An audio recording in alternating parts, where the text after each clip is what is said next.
오늘 우리가 함께 묵상하면서 은혜를 나눌 하나님의 말씀은 고린도전서 15장 1절부터 8절까지 말씀입니다.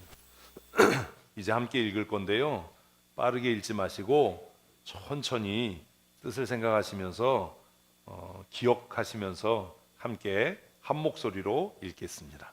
형제들아, 내가 너희에게 전한 복음을 너희에게 알게 하노니 이는 너희가 받은 것이요 또 그 가운데 선 것이라.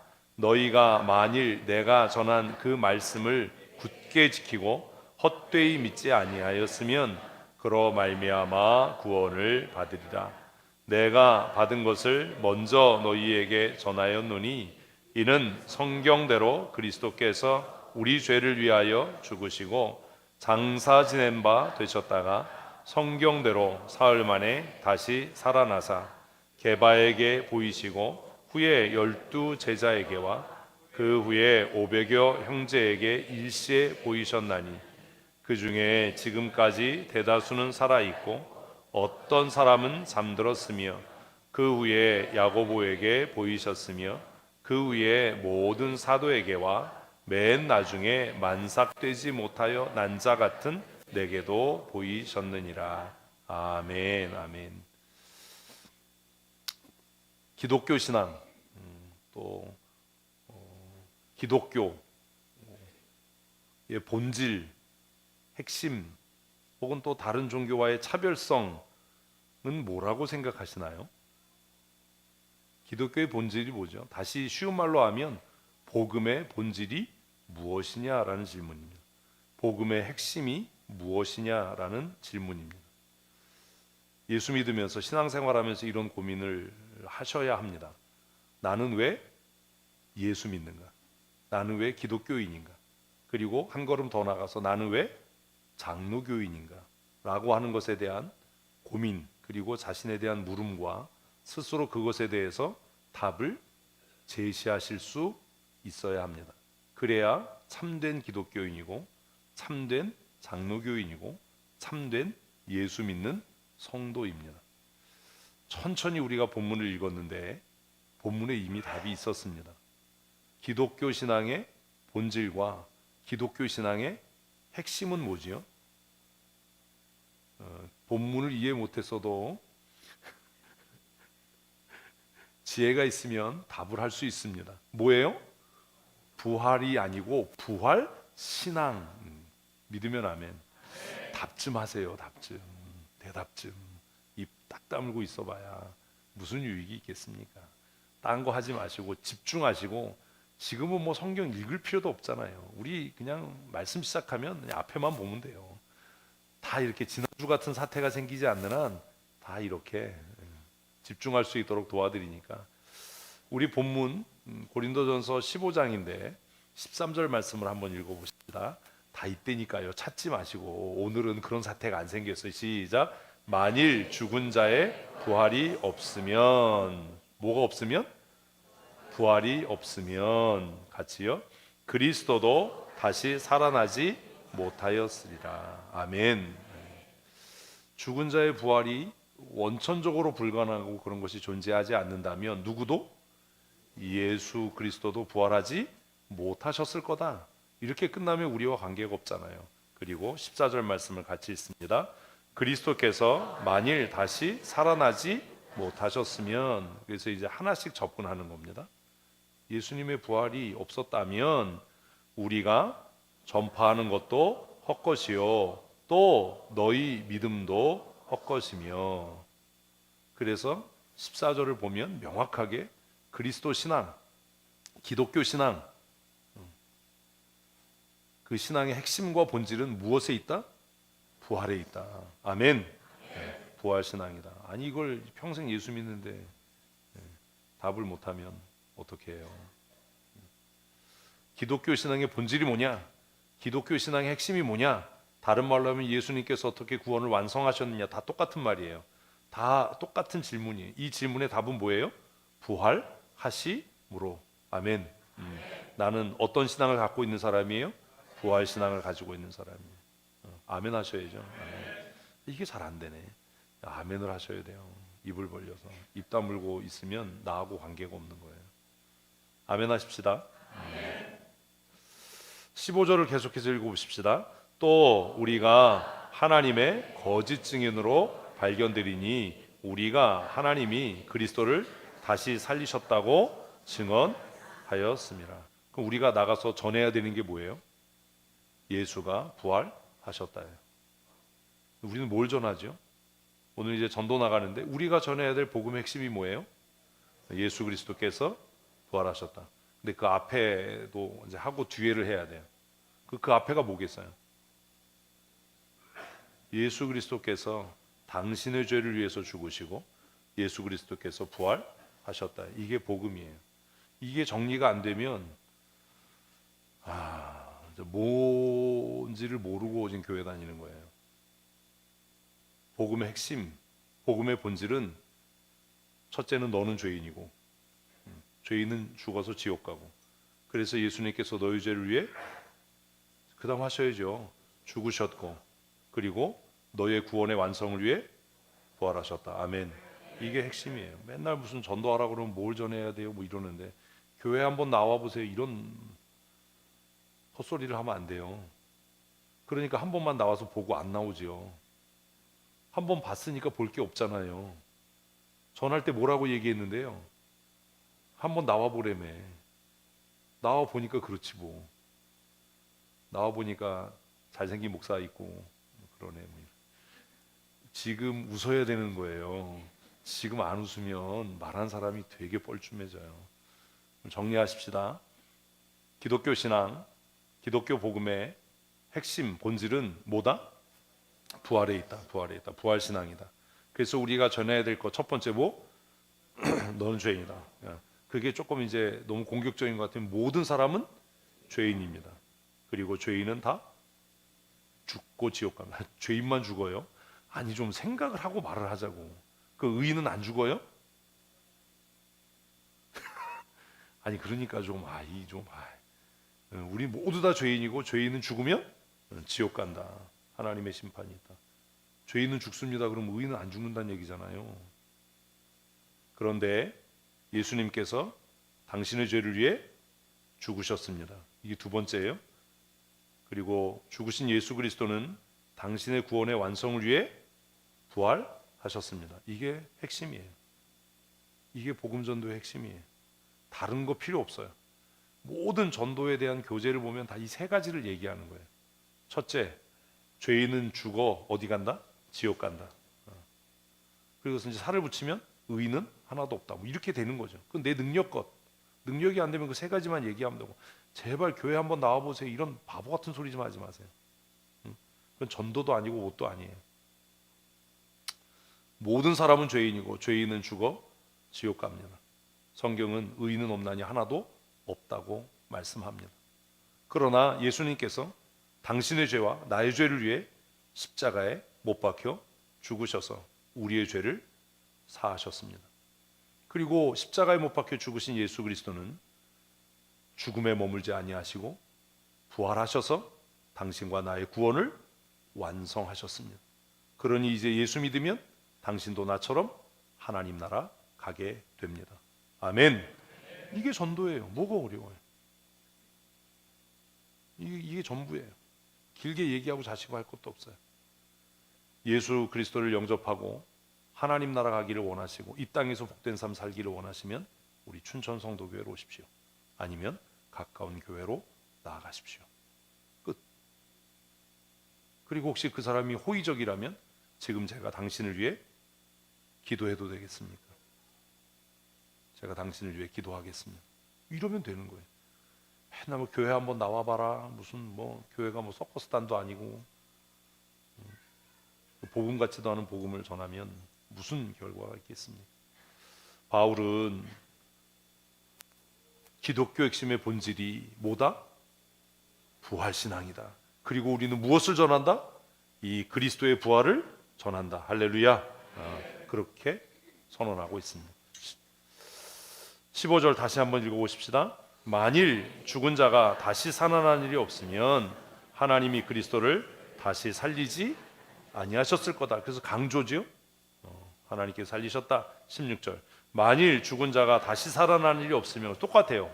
만일로 시작해서 15절과 16절이. 그럼 이제 누구 얘기하겠어요? 우리 얘기하겠죠. 같이 있으면.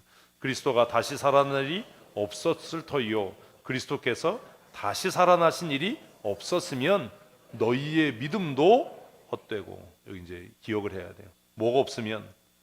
부활이 없으면. 그러니까 짧게 뭐가 없으면? 부활이 없으면. 자꾸 하재니까요. 입을 다물고 있으면 졸리기밖에 더 하냐고요. 응? 뭐가 없으면? 부활이 없으면. 조금 길게 뭐가 없으면? 그리스도의 부활이 없어. 아 진짜 이거 어떡하지? 그러니까 머리가 좀 나는 좀 모자라 이러면 그냥 부활이 없으면 나는 그래도 침팬치는 돼 그러면 그리스도의 부활이 없으면 나는 조금 돌고래 같아 그러면 나를 위해 죽으신 그리스도의 부활이 없으면 이렇게 길어지면 되는 거예요. 자신이 없으면 뭐? 부활이 없으면. 조금 자신 있으면 그리스도의 부활이 없으면. 조금 더 자신 있으면 당신과 나를 위해 죽으신 예수 그리스도의 부활이 없으면. 이렇게 짧게 하십시다. 시작. 조금 길게 해보실까요? 이제 좀 사람답게 하실까요? 이게 사람이 아닌 거야. 이게 당신과 나의 죄를 위해 죽으신 그리스도의 부활이 없습니다. 사람이 아닌가 봐. 우린 마늘 좀 먹고 사람 좀 되십시오. 마늘과 쑥을 먹고 당신과 나를 위해 십자가에서 죽으신 그리스도의 부활이 없으면 이러면 이제 완벽한 게 되는 거예요. 시작은 짧게 외우는 거예요. 핵심만 외우는 거예요. 그래야 기억을 하죠. 어떤 사람들이 저한테 그렇게 묻거든요. 목사님 그 긴 본문을 어떻게 외워요? 핵심을 외워요. 그리고 써놓은 곳에 살들을 외워요. 그리고 다 외워지면 슬라이드를 만들어요. 그래서 지난주처럼 슬라이드가 없어도 문제는 없어요. 바울은 이야기합니다. 만일 예수 그리스도의 부활이 없으면 뭐가? 너희의 믿음이 뭐다? 헛되다. 왜 예수 믿냐? 뭐하러 예수 믿냐? 뭐하러 핍박받냐? 그냥 유대교에 머물러 있지. 예수 믿지 않는 사람처럼 쾌락을 따라 돈을 따라 명예를 따라 살지. 뭐하러 예수 믿고 교회 나오냐? 그 얘기하는 거예요. 예수 그리스도의 부활이 없으면 뭐가 헛돼요? 믿음이 헛돼요. 조금 더 이제 사람답게 하면 뭐가 헛돼요? 나의 믿음이 헛돼요. 이게 안 되는 거야. 이게 학교 다니면서 외우기만 해가지고 응용이 안 돼. 예수님의 부활이 없으면 첫째로 뭐가 헛돼요? 모든 믿음이 헛돼. 예수님의 부활이 없으면 뭐가 헛돼요? 나의 믿음이 헛돼. 그리고 결국은 어떻게 돼요? 우리가 여전히 죄 가운데 있을 거예요. 그리고 우리는 망한 거예요. 그래서 18절 읽습니다. 또한 그리스도 안에서 잠자는 자도 망하였을 거다. 예수 믿다가 죽은 사람 다 망했다. 뭐가 없는데? 부활이 없는데 무슨 의미가 있냐? 그 헌신이, 그 수고가, 그 노력이, 그 믿음이, 그 예배함이 무슨 의미가 있냐? 망했다. 그러면 먼저 죽은 사람만 망했나요? 아니지요. 이 세상에서 같이 시작. 우리가 더욱 불쌍한 자. 한번 따라 하십시다. 부활이 없으면 이 세상에서 내가 제일 불쌍한 사람입니다. 그래서 제일 불쌍한 사람이 되지 않으려고 신앙생활 열심히 안 하시는 거죠. 덜 불쌍하려고. 바울이 명확하게 이야기하는 거예요. 그리스도께서 부활하신 것이 없다면 우리의 믿음이 헛것이고, 그리스도 안에서 이미 죽은 자들, 예수 믿다가 죽은 자들, 춘천 성도교회를 건축하기 위해서 오래전에 이곳에서 블록을 만들어서 예배당을 짓고 교회를 그렇게 세우려고 했던 사람들, 우리가 예배당을 지으면서 했던 모든 수고들이 다 크게요, 다 헛거다. 다 망했다. 그리고 이 세상의 가치와 기준으로 본다면 누가 내가 우리가가 뭐야? 누가 내가 여러분보다 목사인 내가 제일 불쌍한 사람. 뭐하러 이거 해요? 응? 이럴 필요 없잖아요. 우리가 제일 불쌍한 자다. 뭐가 없으면 만일 그리스도 안에서 우리가 바라는 것이 다만 이 세상의 삶이면, 이 세상에 존재하는 모든 사람들 가운데 누가 우리가 말고 누가 내가 제일 불쌍한 사람. 그래서 기독교 신앙의 핵심이 뭐냐? 기독교 신앙의 본질이 뭐냐라고 누가 물으면 이제는 뭐다? 부활 신앙이다. 아멘. 나는 부활을 믿는다. 아멘. 그래서 헌신하고, 그래서 순종하고, 그래서 예배한다. 부활에 확신이 없으니까 예배를 해도 기쁘지 않고 헌신을 해도 즐거움이 없어요. 이 예배가 하나님 나라의 보화를 쌓는 거야. 내가 헌신하고 내가 수고하는 것이 하나님 나라의 보화를 쌓아가는 거야. 그런 확신이 있으면 이게 얼마나 가슴 떨리겠어요. 복권 사본 일 있으세요? 없어요? 이번 주에 한번 사보세요. 이러면 안 되는데. 이번 주에 한번 사보면 복권 추첨하는 날까지 뭐가 있어요? 기대가 있고, 희망이 있고, 안 될 거야 라는 확신도 있지만 한편으로는 대문 뭐하지? 대문 어떡하지? 라는 설레임이 있잖아. 응? 그러다가 대문 교회로 옮기겠지. 연락을 안 받는 거지 뭐 그냥. 되기 전까지 목사님 내가 복권에 당첨되면 교회비 다 갖고요. 내가 막 이러다가 연락이 안 되는 거야. 그런 설렘이 있을 거 아니에요. 우리가 하나님 나라의 소망, 부활의 소망이 있다면 날마다의 삶에 뭐가 있어야죠? 그런 기대와 설레임이 있어야죠. 우리의 헌신, 우리의 수고, 우리의 예배함에 그런 설레임과 기대가 있어야죠.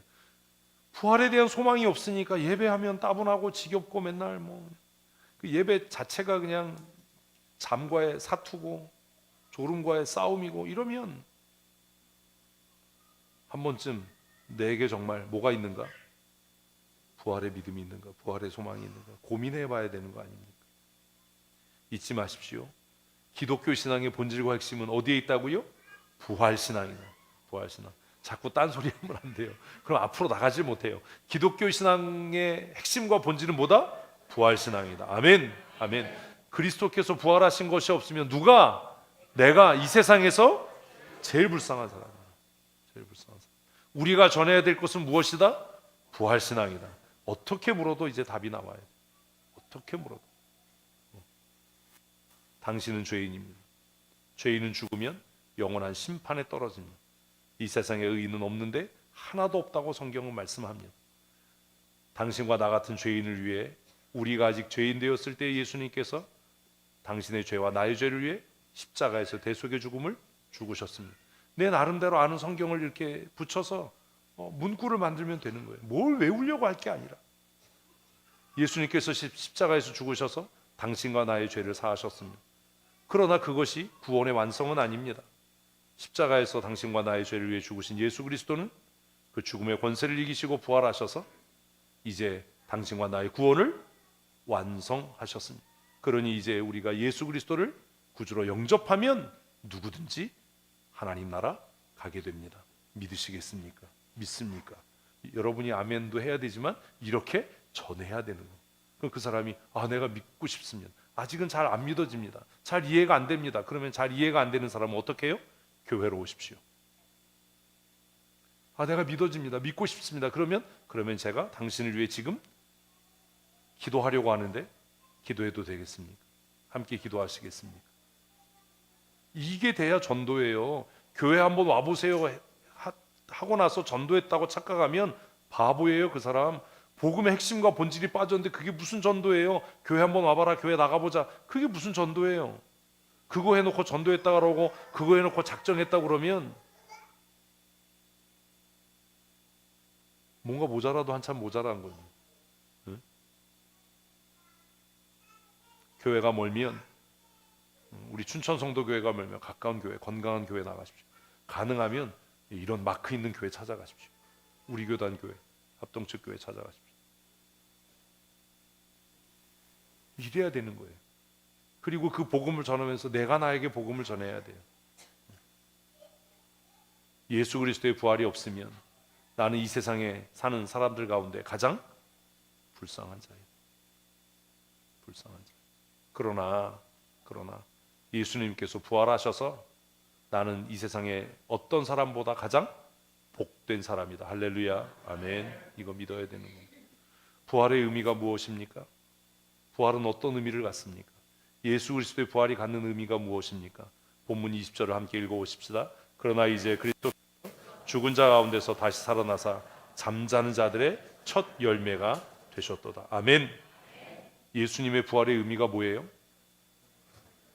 그렇게 얘기하시면 안 되고 내 말로 바꿔야 돼요. 나도 부활한다. 이게 이해가 되는 거예요. 외우는 게 아니라 좀 외우는 거 그만하자고요. 써 있는 거 읽는 거 그만하자고요. 예수 그리스도의 부활의 의미는 부활의 첫 열매가 되셨다. 믿는 자들의 부활의 첫 열매가 되셨다라는 얘기는 내가 믿는 자이니 나도 예수 그리스도로 말미암아 부활할 것이다. 아멘. 이게 의미지. 예수님이 부활의 첫 열매가 되셨어도 내가 부활하지 않는다면, 내가 그 생명의 부활에 참여하지 못한다면 나에게 그게 무슨 의미가 있습니까? 응? 옆에 집 사람이 포르쉐 타고 다니는 게 나하고 무슨 관계가 있습니까? 이러면 또 선전이 되나? 아무 의미 없잖아요. 그게 내가 돼야죠. 그래서 20절에서 바울은 뭐라고 이야기하냐면 예수 그리스도의 부활의 의미가 뭔지 알아? 그리스도께서 부활하셨다면 그리스도 안에 있는 모든 자들이 그리스도로 말미암아 부활하게 될 것이다. 할렐루야. 아멘. 우리는 이걸 믿는 거예요. 그분이 부활의 첫 열매가 되셔서 나도 그리스도와 함께 부활할 것이다. 아멘. 어떤 부활을 할 것이다? 영생의 부활, 생명의 부활, 구원의 부활 참여할 것이다. 아멘. 이렇게 답해야 되는 겁니다. 모두 다 부활해요. 어떤 사람은 영원한 멸망의 부활, 죽음의 부활, 심판의 부활로 부활하겠죠. 그러나 예수 그리스도께서 부활의 첫 열매가 되셔서 예수 안에 있는 모든 사람들, 예수 그리스도를 구주로 고백하고 시인하고 믿는 나에게 주는 의미는 나도 그리스도와 함께 영생에 이르는, 구원에 이르는 부활에 참여하게 될 것이다. 아멘. 아멘. 이게 그리스도의 부활의 의미라는 겁니다. 그러나 아직도 우리 가운데 수없이 많은 사람들이 무엇을 믿지 않아요? 부활을 믿지 않아요. 그래서 12절에 바울은 이렇게 이야기합니다. 같이 읽습니다. 너희 중에 어떤 사람들은 어찌하여 죽은 자 가운데서 부활이 없다 하느냐. 대표적인 사람들, 사두개인들. 빨리빨리 대답을 해야죠. 대표적인 사람들, 사두개인들. 심지어 어디 안에 있는데도, 믿음 안에 있는데도, 교회 안에 있는데도 무엇에 대한 소망이 없어요? 부활에 대한 소망이 없어요. 그러니까 헌금하는 게 아까워요. 부활에 대한 소망이 없으니까. 그러니까 헌신하는 게 괜히 괴로움과 수고로움이 돼요. 뭐가 없으니까? 부활의 소망이 없으니까. 지금 내가 하는 수고가 하나님께 기억되고 내가 하나님 나라에 이를 때 그것이 나에게 생명의 면류관이 될 것이다 라는 확신이 없으니까 수고하고 애쓰는 것이 억울한 거예요. 다른 사람은 일하다가 중간에 도망가는데 왜 나는 끝까지 남아서 정리해야 되지? 다른 사람들 토요일에 다 들러산으로 나가는데 나는 왜 교회 나와서 일해야 되지? 다른 사람들 해외여행 가고 막 이렇게 뭐 자기 할 거 다 하고 다 쓰는데 왜 나는 선교헌금하고 건축헌금하고 구제헌금하고 11조하고 왜 이렇게 살아야지? 그렇게 헌금 생활하다가 나는 언제 집 사고 언제 돈 모으고 언제 부자 되지? 그런 마음이 드는 이유는, 본질적인 이유는 그에게 뭐가 없는 거예요? 하나님 나라에 대한 소망, 부활신앙이 없는 거예요.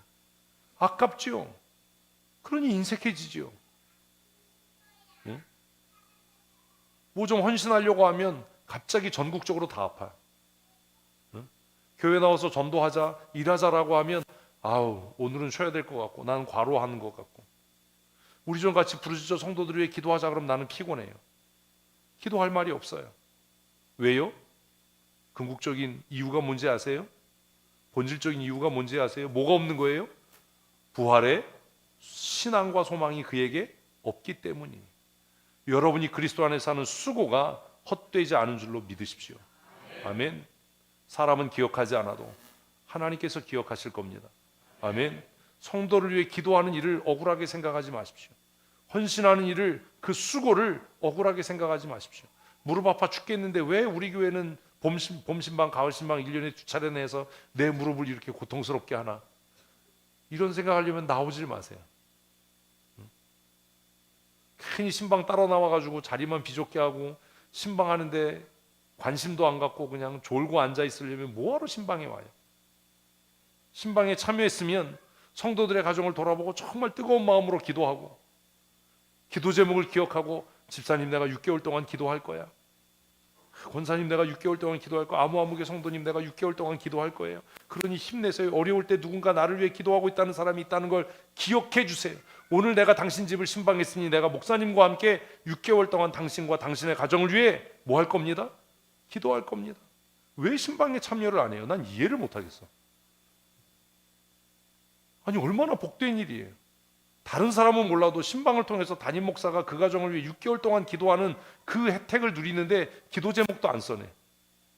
미안하지만 기도 제목 안 써내면 저 기도 안 해요. 제가 기도 제목 다 정리하거든요. 제 수첩에다 써놓거든요. 그리고 그걸로 기도하거든요.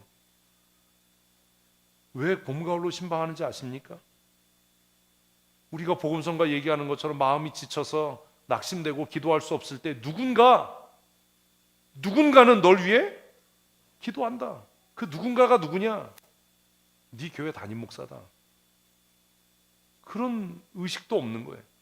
기도 제목 보면 맨날 무슨 그냥 사역자 감당해 주세요. 그건 기도 제목이 아니잖아요.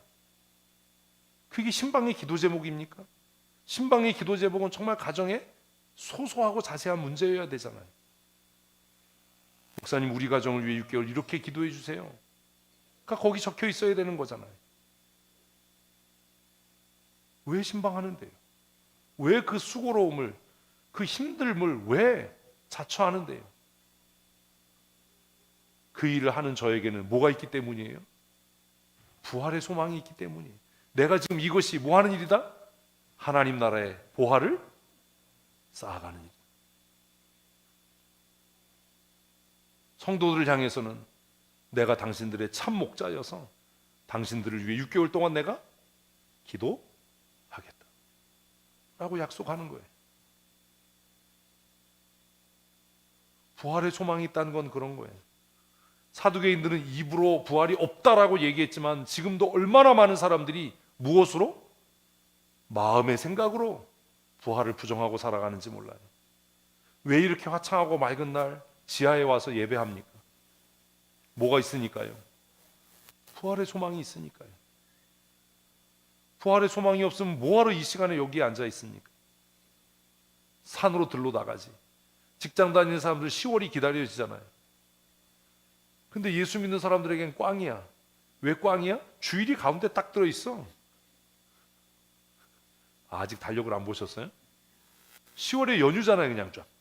응? 수요일부터 그냥 수요일인가 목요일부터 시작해가지고 그냥 화요일까지 쫙. 응? 그거 보면서 탄식하는 거죠. 젠장. 그림의 떡이 로세. 주일에 교회 가야 되는데 안 가면 그 새끼가 인상 쓰겠지. 뭐 이런 거잖아. 응? 가장 좋은 건 그거예요. 이번 주 예배는 가정에서. 그런 일은 없어요. 내 눈에 흙이 들어가도 그런 일은 없어요. 흙을 던질까 봐 고글을 쓸 거예요. 왜 그런 수고를 아끼지 않는가? 왜 그렇게 열심을 내는가? 누가 저한테 물어보더라고요. 목사님 왜 그렇게 애쓰고 힘쓰세요? 그렇게 목회를 막 치열하게 해서요. 그러죠. 왜냐고? 난 부활의 소망이 있어. 이것이 하나님 나라의 나를 위해 보화를 쌓아가는 일이라고 나는 믿어. 그래서 하는 거예요. 그런데 지금도 교회에 몸담고 있으면서도 수많은 사람들이 뭘 부정해요? 자기 행동으로 부활을 부정하는 거예요. 수고로운 거 싫고 힘든 거 싫고 예배 긴 거 싫고 교회가 헌금 종류 늘리는 거 싫고 무슨 헌금 종류가 그렇게 많다고 뭐 얼마나 헌금을 했다고 헌금 종류 늘리는 거 싫고 헌신하는 거 싫고 부활의 소망이 있는 자는 이 모든 것들이 자신을 위한 투자이고 이렇게 얘기하면 안 되는데 자신을 위한 투자에 가장 남는 장사라는 걸 알 겁니다. 아멘. 그걸 적은 일에 충성하여 주인의 즐거움에 참여함. 불의한 재물로 친구를 사귀는 것이라고 성경은 말씀하고 있기 때문입니다. 우리 가운데 한 사람도 죽은 자의 부활이 없다라고 생각하는 어리석은 자들이 없기를 바랍니다. 아멘. 부활 소망하고 사십시다. 그러면 바울에게 숙제가 있어요. 무슨 숙제가 있어요? 그 부활을 부정하는 사람들에게 뭘 증명해야 돼요? 부활의 역사성, 부활의 실제성을 증명해야 되지 않습니까? 자, 봐라, 여기 부활의 증거가 있다. 야, 봐라, 네가 거부할 수 없는, 네가 외면할 수 없는, 부정할 수 없는 부활의 증거가 있다. 그걸 바울이 논리적으로 설명해야 되잖아요. 응? 그래서 이야기하는 겁니다. 4절입니다. 같이 읽습니다. 장사 지낸 바 되셨다가 성경대로 사흘 만에 다시 살아나사. 4절은 무엇을 이야기하냐면 부활의 의의를 이야기하는 거예요. 무엇대로? 성경대로. 너 어려서부터 성경 알잖아. 너 유대인이라며, 너 사두개인이라며, 너 바리새인이라며, 너 모태신앙이라며, 너 장로라며, 너 집사라며, 너 권사라며. 네가 장로고 집사고 권사인데 부활의 신앙이 없어서 뭐 하자 그러면 끼룩거리고, 응? 예배에 집중하지 못하고 힘있게 찬송하지 못하고, 그러면 무슨 의미가 있겠냐? 왜? 예수님의 부활은 네가 아는 무엇대로? 성경대로 이루어진 것인데, 예수님의 부활은 우연한 사건이 아닙니다. 아멘. 무엇대로? 성경대로, 약속하신 대로, 하나님께서 약속하신 대로 이루어진 사건인 줄로 믿습니다. 아멘. 오늘도 얼마나 많은 사람들이 교회 안에서 자기가 목사고 뭐 장로고 뭐 집사고 이건 자랑할 줄 아는데 예수님의 부활이 하나님의 약속의 성취라는 것을 깨닫지 못해서 여전히 신앙생활이 힘든 거예요. 부활의 소망이 없으니까 힘든 거예요. 운동선수가, 마라톤 선수가 뛰는 게 즐거워서 뛰겠습니까? 아니죠. 뭘 바라보고 뛰어요? 면류관이요. 승리자의 관이요. 올림픽 선수들이 4년 동안, 4년이 아니지 사실은, 평생 동안 매트리스를 떠나지 않고 운동장을 떠나지 않고 삶을 반납하고 국가대표 선수촌에 들어가서, 태릉 선수촌에 들어가서 그렇게 애쓰고 힘쓰는 이유가 뭐예요? 그 메달 그거 하나 따려고. 장미란 선수 이뻐진 거 보셨어요? 난 다른 사람인 줄 알았어. 너무 날씬해지고 너무 이뻐졌어요. 그래서 뭐 다이어트 했냐, 그게 아니고 운동 그만두니까 자연히 이렇게 됐다. 운동 현역 시절에는 체중 늘려야 되고 계속 트레이닝 하니까 골격도 커지고 이랬는데, 그 제가 사실 용서받아야 될 죄를 지었지만 선수 때는 보면서 어떻게 시집까지 이런 걱정을 했거든요. 지난번 인터뷰하는 거 보고 회개했어요. 괜한 걱정을 했구나. 우리가 하지 말아야 될 괜한 걱정 몇 가지 있잖아요. 대기업 걱정, 연예인 걱정, 뭐 이런 거. 내가 쓸데없는 걱정을 했구나. 왜 운동선수들이 그렇게 삶을, 청춘을 반납하고 애쓰고 힘써요? 뭐가 있다는 걸 아니까? 승리자의 관, 승리자의 영광. 우리에게 정말 부활의 소망이 있고 부활의 신앙이 있다면 어떻게 살아야 되겠습니까? 그래서 바울 사도는 부활의 증거로 첫 번째, 무엇대로? 약속대로, 성경대로 예수님이 부활하신 거다. 그리고 그가 두 번째로 드는 증거는 증인들입니다. 야, 부활의 증인이 이렇게나 많다. 부활의 증거 첫 번째가 뭐고요? 약속대로 부활하신 거다. 네가 아는 성경대로 부활하신 거다. 그리고 부활의 증거 두 번째 뭐라고요? 수많은 증인들이 있다. 같이 읽겠습니다. 게바에게 보이시고. 왜 베드로를 게바라고 썼을까요? 이게 게바가 베드로라는 건 다 아시죠? 왜 베드로를 게바라고 썼을까요?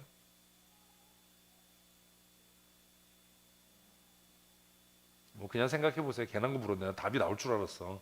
자, 그 뒤에 계속 읽습니다. 시간이 뭐 많이 갔으니까. 그 뒤에 후에 12 제자에게와. 누구에게요? 12 제자에게. 먼저 베드로에게 보이시고, 그 다음에 누구? 제자들에게 보이시고, 그 다음 6절 읽습니다. 그 후에 500여 형제에게 일시에 보이셨나니. 언제요? 예수님 승천하실 때 500여 명이 봤다. 근데 너희가 거부할 수 없을 거야. 왜? 그 중에 상당수는 살아있다. 그들에게 가서 물어봐, 확인해봐. 이렇게 얘기하는 거죠. 500여 형제에게 보이셨다. 7절. 그 후에 야고보에게 보이셨으며. 그래서 이제 예수님의 동생 야고보가 어느 시점에 회개했는지를 우리가 알게 돼요. 이 야고보는 제자 야고보가 아니에요. 모르면 말아요. 같이 읽습니다. 그 후에 모든 사도에게와. 이상하지 않나요? 이상한 게 없군요. 이상한 게 없어요? 여기 사도는 앞에 있는 제자들입니까? 아니죠. 이 사도는 누구죠? 답은 안 가르쳐 드릴 거예요. 성경 이렇게 읽으라는 거예요. 그냥 아무 생각 없이 읽지 말고 분명히 예수님의 제자들은 앞에 나왔어요. 그런데 7절에 보면 예수님의 동생 야고보에게 보이셨고 그리고 모든 사도에게도 보이셨다라고 얘기를 해요, 바울이. 그러면 예수님의 12제자인 우리가 흔히 얘기하는 사도들 외에 뭐가 있었다는 거예요? 초대교회에 사도들이 따로 있었다는 거예요. 글 읽으면 이런 게 정리돼요. 글 읽을 줄 아는 거예요. 이해되셨습니까? 교회사를 배우면 이제 속사도 혹은 뭐 이렇게 얘기하는데, 지금 사도 바울은 예수님의 12제자 외에 교회에 큰 일을 했던 누구에게? 사도들에게 예수님께서 보이셨다. 그리고 이제 8절 같이요. 맨 나중에 만삭되지 못하여 난자 같은 내게도 보이셨다. 누가 증인이다? 내가 증인이다. 내가 증인. 예수님의 부활은 이렇게 수많은 증인들이 있다. 첫 번째는 누구고? 베드로고, 두 번째는 그 열제자고. 왜 열제자인지, 한 분은 따로 가셨잖아요.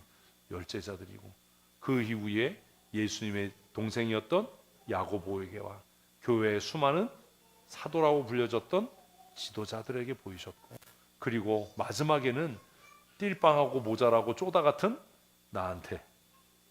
그게 뭐예요? 만삭되지 못하여 난자 같은 나에게도 예수님이 보이셨다. 그러니 적어도 500명 이상의 예수님의 부활에 대한 증인이 있지 않냐. 그리고 상당수가, 아직도 대다수가 살아있는데 너희는 왜 예수님의 부활을 부정하느냐. 바울은 지금 이렇게 설명하고 있습니다. 예수님의 부활은 역사적인 사실입니다. 아멘, 아멘.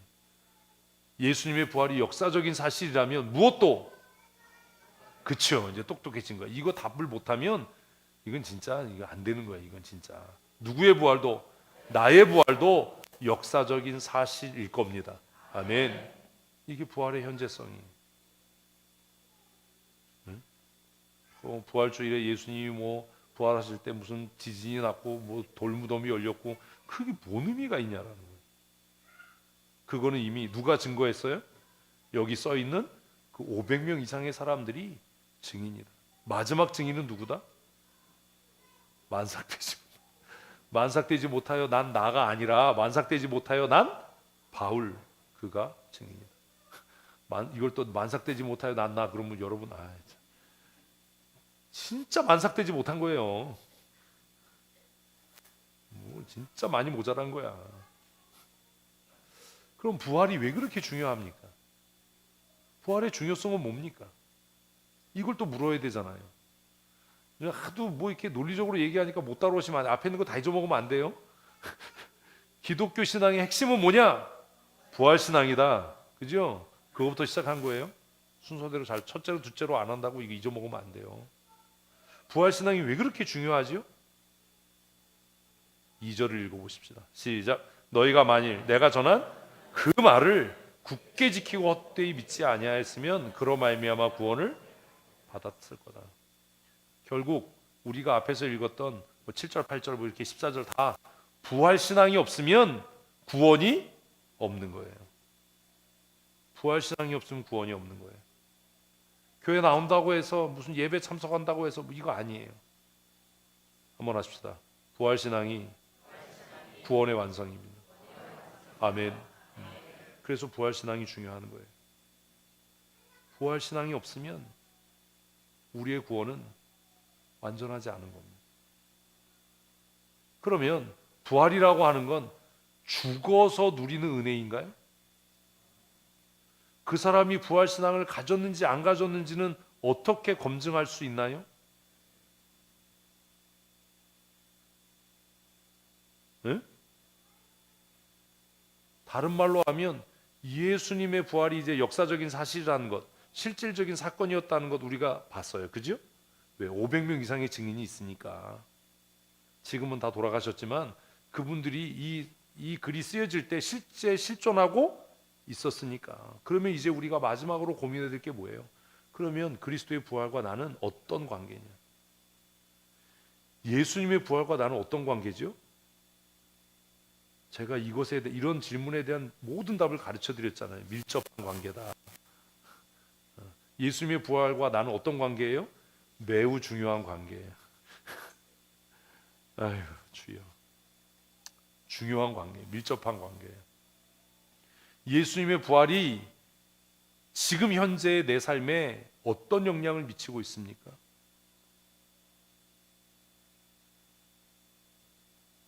예수님의 부활이 지금 내 신앙의 태도에 어떤 영향을 미치고 있습니까? 이것에 대해서 여러분 스스로 답하지 못한다면 아무 관계 없는 거예요. 그리고 아무 말도 하지 못했다. 이러면 안 되는 거예요. 평생 예수 믿었는데 3, 40년을 예수 믿었는데 억울하지 않으세요?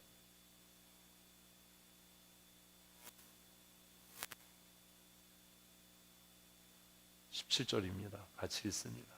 그리스도께서 다시 살아나신 일이 없어 너희의 믿음도 헛되고. 앞에서 봤잖아요. 이미 뭐가 헛돼요? 믿음이 헛돼요. 부활신앙이 없으면 믿음이 아니에요. 믿음이 헛돼요. 더 중요한 게 뭔지 아십니까? 그 다음 줄입니다.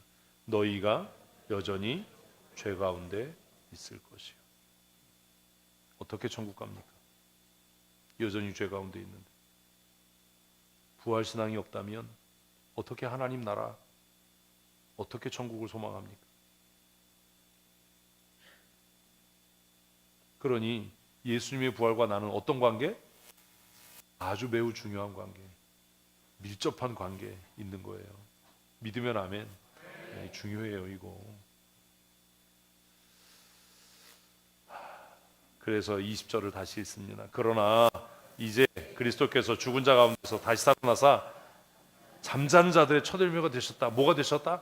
나의 또 그대로 읽으려고 그러면 어떻게? 나의 부활의 증거가 되셨다. 아멘. 아니 좀 이제는 내 말로 다시 이야기할 수 있어야 이해된 거라니까요. 그래서 뭐 읽으면 당신의 말로 고쳐 쓰시오, 이게 돼야 되는 거야. 그거 옮겨 쓰시오가 아니라, 외워서 쓰는 게 아니라 이해해서 다시 써야 되는 거예요. 언제까지 외우려고 그래요? 예수님께서 죽은 자 가운데서 다시 부활하셔서 뭐가 되셨다? 나의 부활의 증거가 되셨다. 아멘. 이건 제 표현이에요. 여러분의 표현으로 말해야 되는 거예요. 답이 있는 게 아니에요. 예수님께서 부활하셔서 잠자는 자들의 첫 열매가 되셨다. 이게 이해됐으면 내 방식으로, 내 표현으로, 내 언어로, 내 말로 내가 그것을 고백하고 표현할 수 있어야 되는 거예요. 제가 예전에 그 얘기했잖아요. 아바타라는 영화를 봤는데 그 영화 중에 그 나비 족속에게는 사랑한다는 말이 없어요. 응? 사랑한다라는 말이 없어. 그런데 그 사람들은 그러면 사랑을 안 하냐? 사랑하거든요. 그런데 그들은 사랑을 어떻게 표현해요? I see you. 내가 너를 본다. 나비족에게 사랑의 언어는 내가 너를 본다예요. 내가 너를 본다라고 얘기할 때 그들은 뭐라고 얘기하는 거예요? 내가 너를 사랑해 라고 얘기하는 거예요. 옛날 어르신들은 사랑한다는 말을 하는 게 쑥스러웠어요. 그래서 그분들은 사랑한다라는 표현을 어떻게 했는지 아세요? 밥은 먹었니? 그래서 어르신들은 만나면 뭐라고 물어요? 밥은 먹었니? 밥은 먹고 다니니? 그게 밥 먹었냐고 묻는 게 아니라 뭐라고요? 내가 너 사랑해. 내가 너 관심 있어. 아프진 않니? 잠은 잘 자니? 이렇게 물으면 젊은 싸가지들은 왜 내 일에 간섭하고 참견하냐고 하는데, 그건 간섭과 참여가 아니라 그 어른이 지금 나에게 뭐라고 얘기하는 거예요? 내가 너를 걱정한단다. 내가 너를 염려한단다. 내가 너를 사랑한단다 라고 표현하는 거예요. 내 말로, 내 언어로 표현할 수 있어야 되잖아요. 그래야 내게 된 거잖아요. 외워서 하는 건 남의 얘기잖아요. 제가 대학원 다닐 때 어떤 교수님이 맨날 어떤 신학자는 뭐라고 그러고 어떤 신학자는 뭐라고 그래서 제가 물었어요. 교수님, 어떤 신학자가 뭐라고 그런 건 책에 다 써 있는데요. 그거 말고 교수님은 어떻게 생각하세요? 그랬더니 한참 가만히 계시더라고요. 내가 지금 이 수업에 들어온 건 뭐 데카르트가 뭐라고 그랬고 헤겔이 뭐라고 그랬고 뭐 스피노자가 뭐라고 그랬고 이거 들으려고 온 게 아니라 당신의 생각이 뭐냐를 난 듣고 싶어서 왔다. 그건 책에도 써 있다. 그랬더니 멍하게 서 계시더라고요. 그래서 제가 그 이후로 그 수업에 잘 안 들어갔어요. 왜? 책 읽으면 될걸. 저 사람 생각이 없는 사람이네. 생각이 없느냐 외워서 그냥 선생 됐네. 당신 생각이 뭐냐고. 예수 믿으면 뭐가 있어야지요? 내 생각, 내 고백이 있어야죠. 예수님께서 그래서 물으셨잖아요. 사람들이 나를 뭐라고 불러? 그게 중요한 게 아니고 그럼 너는 나를 누구라고 생각하냐? 사람들은 엘리야라고 메시아라고 다른 선지자라고 세례 요한이 살아났다고 얘기하는데 내 생각에는 주님은 나의 그리스도이십니다. 주님은 살아계신 하나님의 아들이십니다. 지금도 주님은 우리에게 그렇게 부르시는 것 아닐까요? 이렇게 써놓은 거 외우라는 게 아니라 예수님께서 지금 오신다면 영수가 나의 부활은 너에게 무슨 의미가 있니? 그러면 내 얘기를 해야지. 잠깐 기다려 보세요. 성경에 어디 있나? 여기 있네요. 고린도서 15장에 잠자는 자들의 첫 열매가. 아니 그거 말고 너에게 무슨 의미가 있는지 네 얘기를 좀 해달라고. 권사님 뭐라고 그러시겠어요? 나의 구원자. 다윗이 위대한 건 그거 아닙니까? 주님은 나의 산성이시고 요새시고 피할 만한 반석이시고 주님은 나의 목자시고. 내 신앙의 고백이 있어야죠. 예수 그리스도께서 죽은 자 가운데서 다시 살아나셔서 내 삶의 원인이 되셨다. 내 삶의 근거가 되셨다. 내 열정의 이유이다. 뭐 이렇게 답할 수 있어야죠. 예수님께서 부활하셔서 잠잔 자들의 첫 열매가 되셔서 나는 목회에 목숨을 건다. 이게 내 고백이. 나는 책상 앞에서 순교할 준비가 돼 있다. 나는 설교하다 죽어도 아쉬움이 없다. 이게 돼야죠. 예수님께서 부활의 첫 열매가 되셔서 주님 나는 예배에 목숨을 겁니다. 뭐 이런 내 고백이 있어야죠. 나는 미친 듯이 찬송합니다. 다윗 뛰며 기뻐 뛰며 찬송합니다. 이게 돼야지 무슨 부활의 첫 열매가 되셔서 잠자는 자의 첫 열매가 되셔서 이게 뭔 의미가 있냐 이게. 내 고백이 뭐냐 내 고백이. 예수님께서 부활하셔서 잠자는 자들의 첫 열매가 되셔서 나는 내가 가장 아끼고 사랑하는 뭐를 없어요? 제가 좋아하는 거 있잖아요. 돈을 주님께 드립니다. 옥합을 깨트립니다. 제가 제일 아끼는 제 머리털로 주님의 발을 닦습니다. 이 세상에 어떤 물로도 주님의 그 고귀한 발을 닦을 수 없어서 내 눈물로 주님의 발을 닦이겠습니다. 그게 성경의 사람들의 고백 아닙니까? 오늘 그리스도의 부활이 나와 무슨 관계가 있냐? 그 부활이 내 삶을 어떻게 바꿔놓았냐? 내가 이전에는 돈과 명예를 따라 살았지만 예수님께서 나를 위해 죽으시고 부활하셔서 부활의 첫 열매가 되셔서 내가 이제는 하나님 사랑에서 헌신하는 삶을 살려고 합니다. 아직 하나님의 사랑을 모르는 사람들 향해 나아가기를 원합니다. 그렇게 살았던 사람들이 그 흑암의 땅 조선에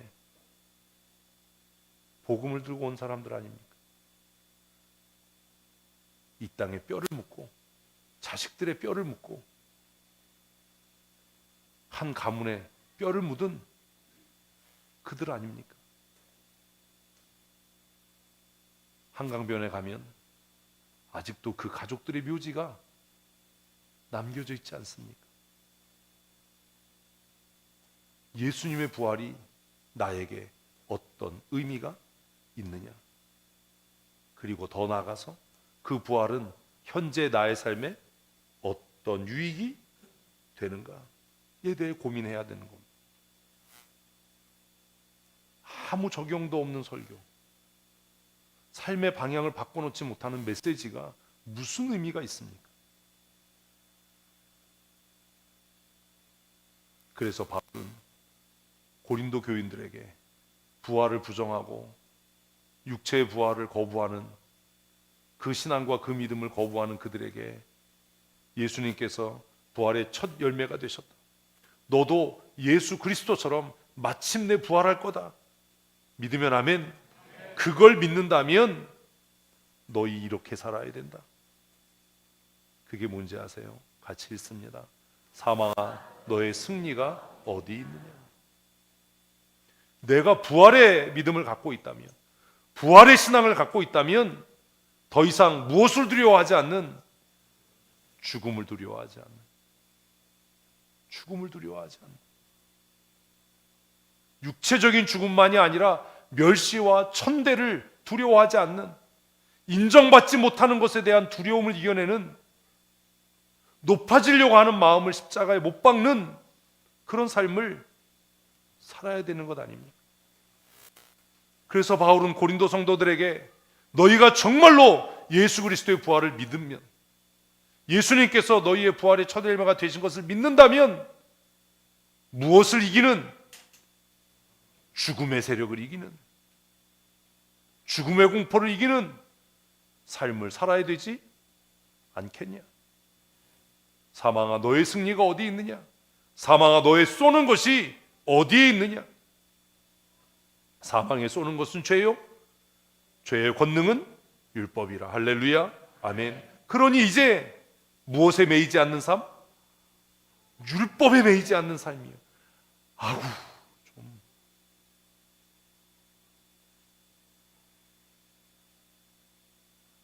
사망의 두려움을 이긴 사람의 삶은 무엇에 매이지 않는 삶? 율법에 매이지 않는 삶이에요. 더 이상 율법이 나를 주장하지 못하도록, 왕노릇하지 못하도록, 율법에 11조 하라고 그랬으니까 19만 3,520원 할 거야, 이런 짓거리 하지 말고 하나님께서 내게 은혜를 주신 대로 그 은혜에 감사해서 내가 내 생명이라도 하나님께 드리겠다. 오리를 가자고 하면 오리만 재석하는 것이 아니라 어떻게 해요? 심리라도 갈 수 있는, 겉옷을 달라고 하면 속옷까지 내어줄 수 있는, 친구만을 사랑하는 게 아니라 원수까지 사랑하는 그런 삶이 율법의 권세를 무력화하는 삶인 줄로 믿습니다. 그게 무엇을 가지고 있는 사람? 부활의 신앙을 가지고 사는 사람. 나는 병들었으니까, 나는 피곤하니까, 나이 들었으니까 난 못해요가 아니라 내 겉사람은 나날이 연약해져 가도 내 속사람 부활의 소망이 날마다 뜨겁고 새로워서 나는 할 수 있는 사람입니다. 아멘, 아멘. 그렇게 살았던 사람이 갈렙 아닙니까? 내 나이치고 비록 80이어도 내가 하나님께 부름을 받던 40대와 다를 것이 없어서 내가 지금이라도 나가서 이 원수들을 물리치고 약속의 땅을 차지할 수 있습니다. 그러니 이 산지를 나와 내 후손에게 주십시오. 몇 살이에요? 80이에요. 80도 안 됐는데 맨날 꾸부정해서 그냥 졸기나 하고 뭐. 응? 너무 멋지잖아요. 내 나이가 80이나 이 산지를 내게 주십시오. 그날에 하나님께서 나에게 약속하신 것이라는 것을 당신도 알지 않습니까? 야, 갈렙은 어떻게 이미 부활의 신앙을 갖고 있었는가? 놀랍다. 복음 선가할 줄은 알아요. 이 산지를 내게 주소서. 네 예배 타거나 반듯하게 하고 좀 그렇게 찬송을 해라. 응? 80도 안 돼가지고 꾸부정하지 말고 좀. 갈렙이 80에 산지를 향해 나간 게 무슨 의미가 있냐? 내가 그렇지 못한데. 응? 여러분 그렇게 기도하세요. 하나님, 모세가 120살까지 쌩쌩하게 살았는데 120살까지 살는 건 원하지 않지만 언제 죽든지 죽는 날까지 쌩쌩하게 찬송하고 예배하다가 죽게 해주십시오. 할렐루야, 아멘. 뭐 이래야지. 무슨 약 먹은 병아리처럼 그냥 맨날 국민학교 다닐 때 학교 옆에서 사온 병아리처럼 걔 졸면 죽잖아요. 응? 제가 해마다 병아리를 사와가지고 안 죽이려고 노력을 꽤 했어요. 그래서 비법을 알아냈어. 그래서 살려서 닭이 됐어요. 어떻게 할게요? 잡아먹었죠.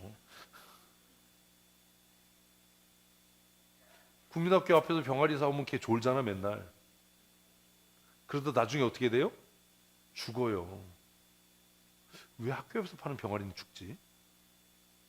그래서 사올 때마다 어머니한테 야단 맞았어요. 죽을 거 왜 사오냐고. 그래서 오기가 생겨서 살렸죠. 어떻게 살렸게요? 궁금하면 500원이. 그래서 살려서 잡아먹었어요. 맛있게. 부활의 신앙을 가지고 살아간다는 것은 더 이상 무엇과 관계없는 율법, 죽음이 아니고 율법의 권능과 관계없는, 율법은 죽음을 통해 우리를 다스려요. 늘 피곤하고 늘 기력이 없고 늘 무기력하고 늘 생동감 없고 살아있으나 살아있지 아니한, 존재하나 존재하지 않는, 그래서 좀비, 응? 좀비 신앙. 다 할 수 없대. 뭐 좀 하자 그러면 맨날 못한대. 바빠서 못하고 힘들어서 못하고 여유가 없어서 못하고. 응? 그래서 모태 신앙 나빠요. 아주 다 못한대, 다 못한대. 응? 할 수 있는 믿음의 사람으로 사십시오. 그래서 제가 아이고 그 연세에 뭘 하세요, 쉬세요 이렇게 할 정도로 할 수 있는, 목사님 나를 우습게 보지 마세요. 내 나이가 80이어도 내가 갈렙보다 나아요 뭐 이래야지. 80도 안 됐는데 맨날 그냥 뭐.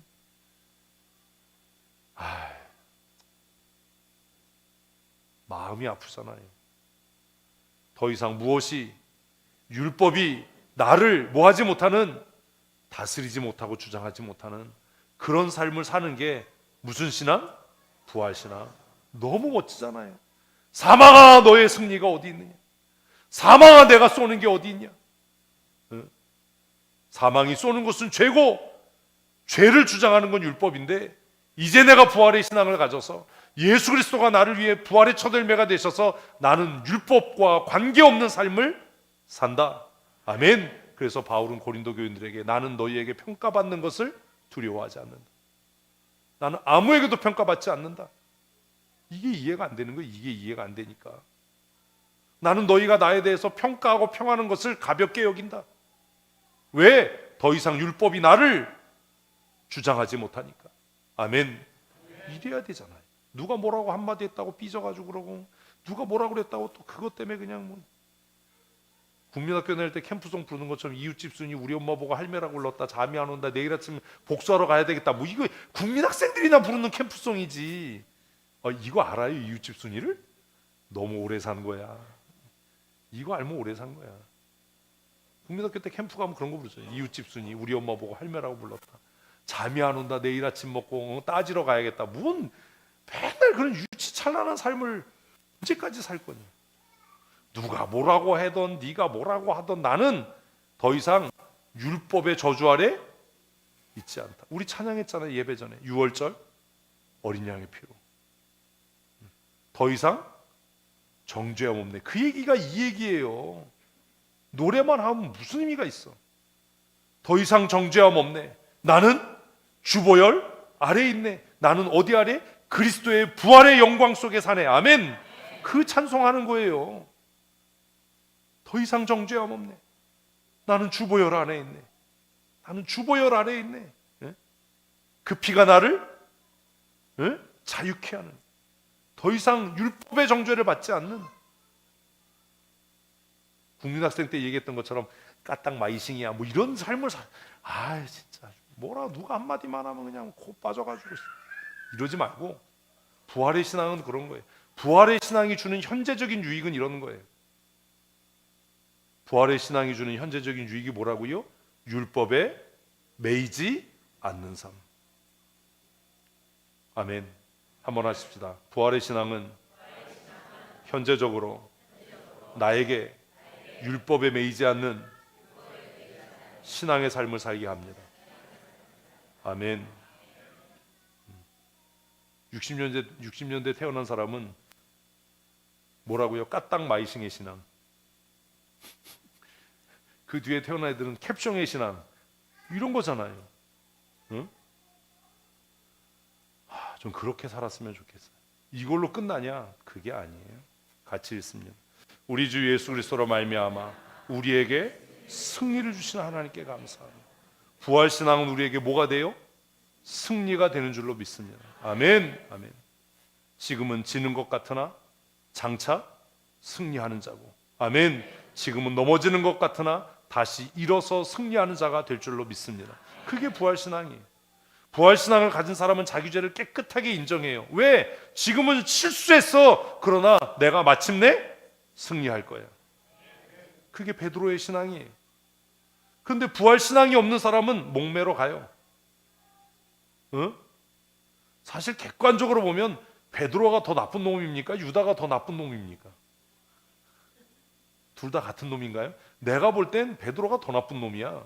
어떻게 수제자라고 그렇게 3년 동안 알랑방구 떨다가 저주까지 할 수 있어?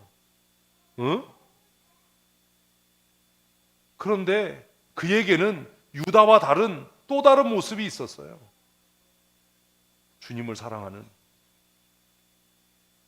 그리고 내가 주님을 사랑합니다라고 고백하는 그 부활의 신앙이 그에게 있었던 것으로 보여진다라는 거예요. 우리 다 실수합니다. 다 넘어집니다.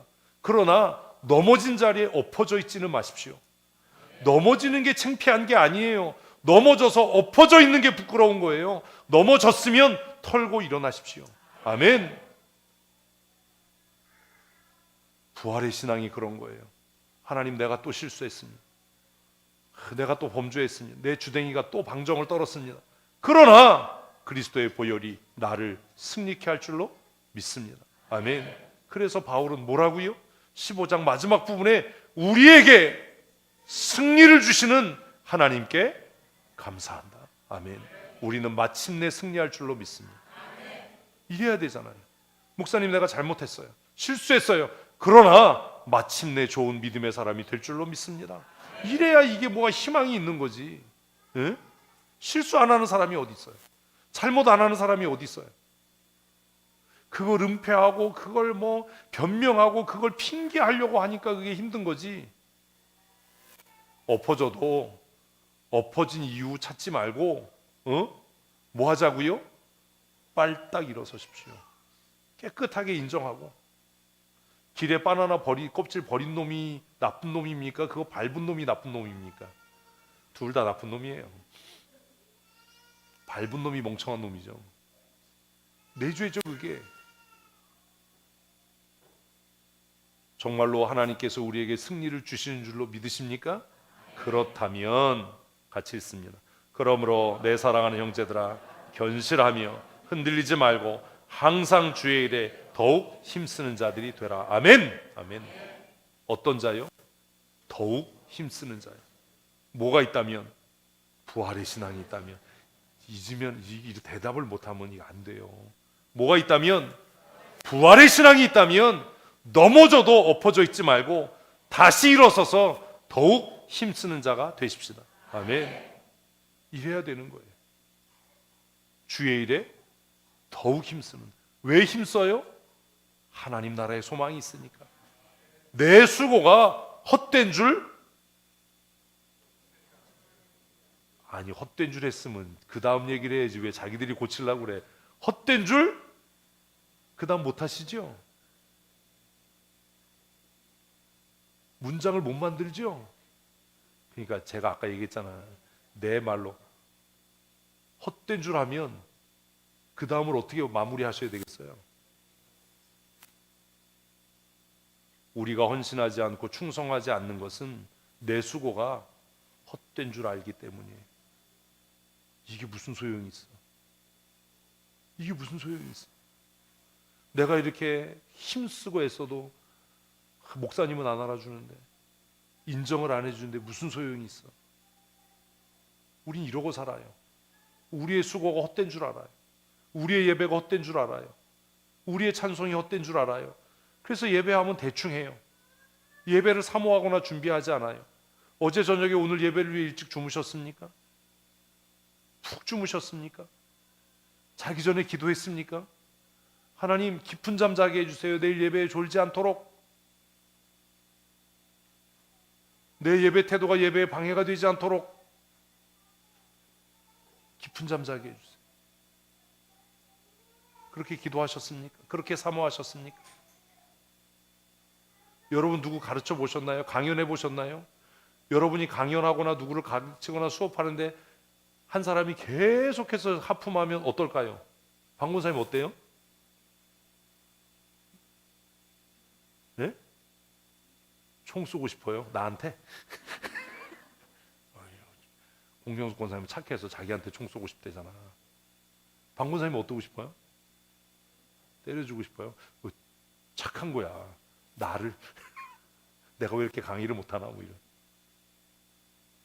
여러분이 기도에 인도하는데 누군가가 그냥 시무룩하게 앉아있으면 여러분 어떠세요? 내가 뭘 준비를 잘못했나? 내가 지금 잘못하고 있나? 저 사람 무슨 걱정 있나? 어제 부부싸움 했나? 오만 가지 생각이 다 들지 않겠어요? 그 일을 매주 당한다고 생각해 보세요.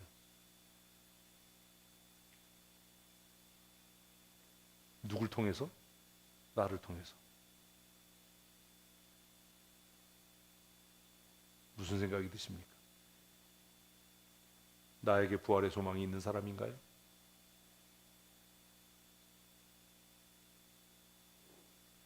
정말로 더욱 주의 일에 힘쓰는 사람으로 살고 있는 건가요?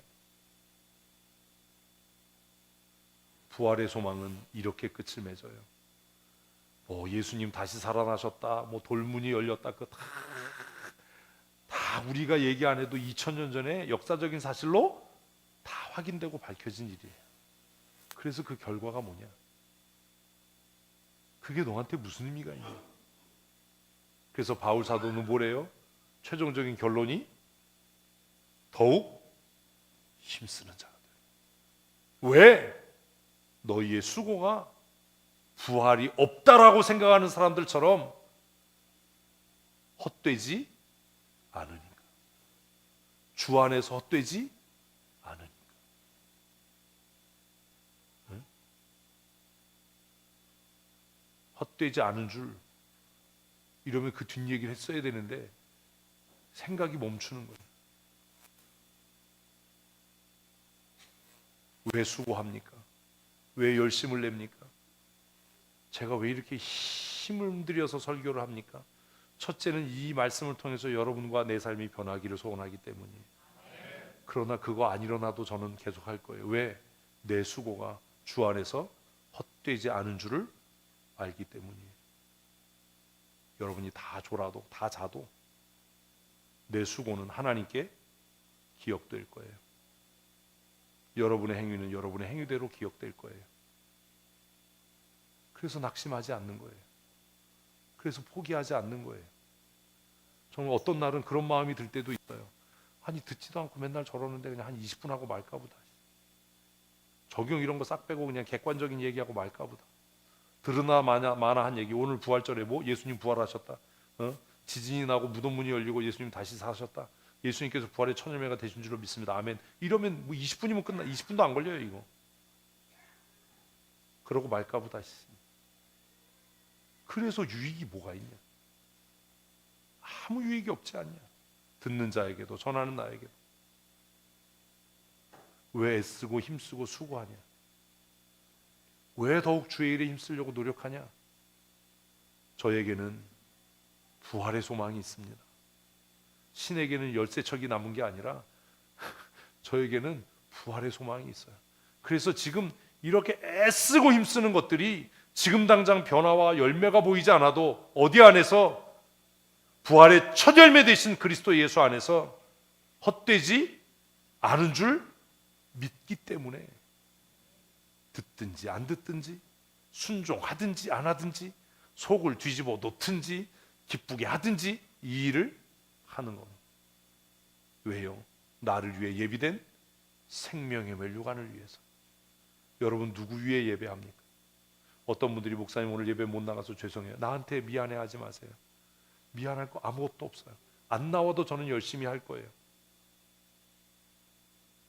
내가 예배에 참여하지 못하는 건 나에게 미안해야 할 일입니다. 내가 예배에 집중하지 못하는 건 나에게 부끄러워야 하는 일입니다. 다른 사람에게 숨기고 속이려고 할 것이 아니라 내가 하나님 나라의 보화를 쌓아가지 않고 있다는 것에 애석해야 하고 마음 아파하고 부끄러워해야 할 일입니다. 그게 무슨 남의 눈치 볼 일입니까? 우리가 왜 주의 일에 더욱 힘쓰는 자가 되어 살아가고 있는가? 우리에게 뭐가 있기 때문에? 부활의 소망이 있기 때문입니다. 부활이 주는 유익이 있습니다. 오늘 들은 얘기 다 까먹어도 괜찮습니다. 왜? 제 보화는 이미 하느님 나라에 이렇게 오늘 또 쌓이지 않았겠습니까? 야, 너 충성했어. 너 열심히 냈어. 최선을 다했어. 이 목사 수고했다. 하나님이 알아주시지 않겠습니까? 그러나 우리 두 가지 잊지 마십시다. 부활의 신앙이 주는 현재적인 유익이 있습니다. 앞에 것 다 잊어먹어도 됩니다. 진짜로 잊어먹으면 있어요. 부활의 신앙이 주는 현재적인 유익 두 가지. 뭐예요? 첫째, 율법의 저주로부터 자유한 삶입니다. 아멘, 아멘. 율법의 저주로부터 자유한 삶. 누가 뭐라고 해도 나는 까딱없다. 할렐루야, 아멘. 사단이 나를 정죄해도 나는 두렵지 않다. 찬양한 대로, 찬양한 대로. 유월절 어린 양의 피가 사단의 어떠한 공격과 어떠한 정죄에도 나를 두렵게 하지 않는다. 그게 뭐다? 부활신앙이다. 아니 그게 뭐다 그러니까 또 이러면 뭐야? 아니 부활신앙이다. 나는 더 이상 율법의 정죄로부터 그 끝을 하셔야 돼요. 더 이상인데 앞에가 부정인데 자유함을 얻었다 이러면 이제 이게 문장이 부정이 되잖아요. 두 번째 부활신앙이 나에게 현재적으로 주는 유익은 더욱 주의 일에 힘쓰게 하는 겁니다. 최선을 다해 예배하십시오. 힘써서 주의 일을 감당하십시오. 부활신앙이 있다면 항상 주의 일에 더욱 힘쓰는 자로 살아야 합니다. 왜요? 그리스도 예수 안에서 부활의 첫 열매이신 예수 안에서 나의 모든 수고가 헛되지 않은 줄을 알기 때문입니다. 아멘. 근데 너무 재밌잖아요. 여기 믿기 때문이라고 써야 될 것 같은데 안다라고 얘기를 해요. 바울이 정말 글을 잘 씁니다. 바울은 그것을 믿는 것이 아니라 뭐 하고 있어요? 알고 있어요. 아니까 행하는 거예요. 누군가가 바울에게 그렇게 물었다면 그렇게 답했을 겁니다. 선생님, 왜 예루살렘으로 가시려고 합니까? 핍박과 환란이 기다린다는데 왜 이렇게 강도의 위험과 길의 위험과 풍랑의 위험을 겪으면서 복음을 전하려고 하십니까? 다른 사도들처럼 섬김을 받고 편하게 사역하셔도 되는데 왜 그렇게 하십니까? 라고 누가 물었다면 바울은 뭐라고 그랬겠어요?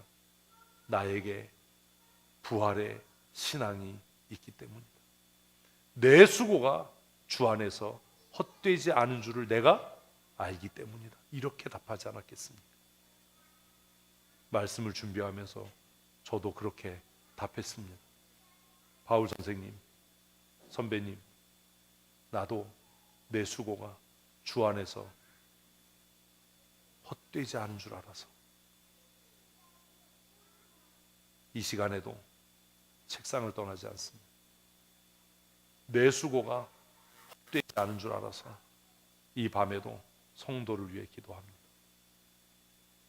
내 수고가 헛되지 않은 줄 알아서 최선을 다해 맡기신 사명을 잘하지는 못하지만 열심을 내려고 합니다. 사랑하는 성도 여러분, 부활의 소망으로 승리하고 행복한 성도로 사십시다. 저와 여러분의 수고가 부활하신 예수 그리스도 안에서 결코 헛되지 않을 겁니다. 아멘. 우리가 하나님 나라에 갈 때 주님께서 뛰어나오셔서 내가 너를 기다렸다, 수고했다, 착하고 충성된 종아, 이제부터 나와 함께 주인의 즐거움에 참여해라. 아멘. 이런 은혜가 있을 줄로 믿습니다. 우리 함께 이 시간 기도할 때 하나님 부활의 믿음과 신앙으로 승리케 하여 주시옵소서. 우리 함께 한 목소리로 합심으로 기도하시겠습니다. 우리의 죄를 위하여 고난당하시고 우리의 구원을 위하여 죽음의 권세를 깨뜨리시고 부활하셔서 부활의 첫 열매가 되시며 부활의 산 소망이 되신 우리 구주 예수 그리스도의 그 크고 놀라우신 은혜와 독생하신 아들 예수 그리스도를 나의 죄를 위하여 이 땅에 보내시고 내가 당해야 될 멸시와 천대와 수치와 부끄러움을 다 그에게 담당시키시되 물과 피를 한 방울도 남김없이 다 쏟게 하시고 그 얼굴을 돌려 그를 보지 아니하시도록 나를 사랑하셔서 예수 그리스도를 대속의 제물 삼으신 아버지 하나님의 크고 놀라우신 사랑하심과 지금도 연약하고 늘 넘어지며 실패하는 죄인 가운데 임재하셔서 나로 인하여 하나님 나라를 소망하며 부활의 소망을 가지고 넘어지나 다시 일어서고 실패하나 최종적으로 승리하는 믿음의 사람으로 항상 더욱 주의 일에 힘쓰며 열심을 낼 수 있도록 도우시는 성령 하나님의 강권적인 은혜와 충만케 하시는 역사하심과 새롭게 하시는 은총이 오늘 주 앞에 나와 기쁨으로 예배하며 부활의 믿음과 부활의 신앙을 가지고 영원한 하나님 나라의 소망을 두고 썩지 아니할 부활을 하나님 나라에 쌓아두며 이제는 율법의 정죄에서 자유함을 얻어 기쁘고 즐겁고 감사한 믿음의 삶, 승리하는 삶 살아가기로 마음에 굳게 결심하고 다짐하는 사랑하는 주의 권속들 머리머리 위에와 우리 춘천 성도교회 위에와 또 하나님 나라를 소망하는 모든 자들 머리머리 위에 영원토록 함께 있을지어다. 아멘.